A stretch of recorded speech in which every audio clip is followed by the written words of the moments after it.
My name's Mary Arden. My title is Lady Arden because I'm a Justice of the Supreme Court.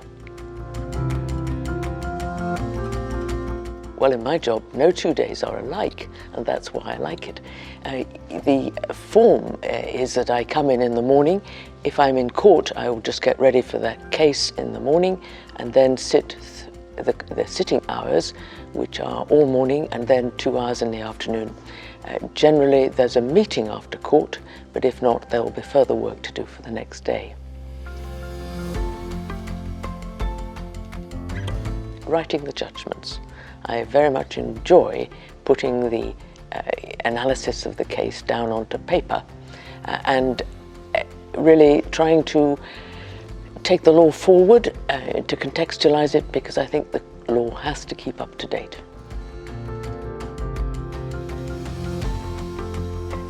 I always wanted to be a lawyer, at least with this qualification. At school, I much preferred the idea of being a doctor, and that's what I would really like to have done.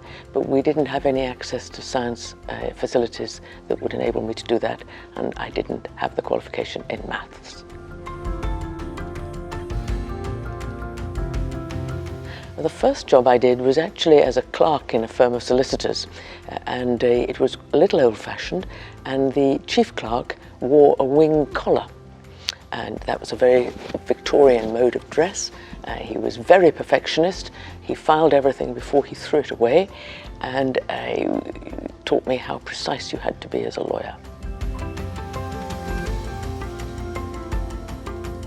When I was growing up, there was a very famous woman, Queen's Counsel, and she was in the newspapers pretty much every day. And we had hard copy newspapers in those days, morning and night. And the newspaper in the evening would come in through the letterbox and drop onto the mat.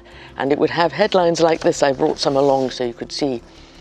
One word, and Rose QC saves the killer. A hush fell in the courtroom. Rose Heilbronn had begun her fight to save a man from hanging. So she was a very powerful character, Rose Heilbronn, Queen's Counsel, later Mrs. Justice Heilbronn, and she practiced in the courts in Liverpool in the criminal cases, the most difficult criminal cases, and she was well known to everybody and to the media.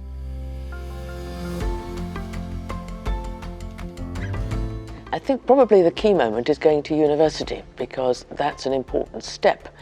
You've branched out from school where you're nurtured and you know pretty much what you're going to have to do and to study. But once you get to university, you become much more independent, and it's up to you then to decide whether this is the subject which suits you.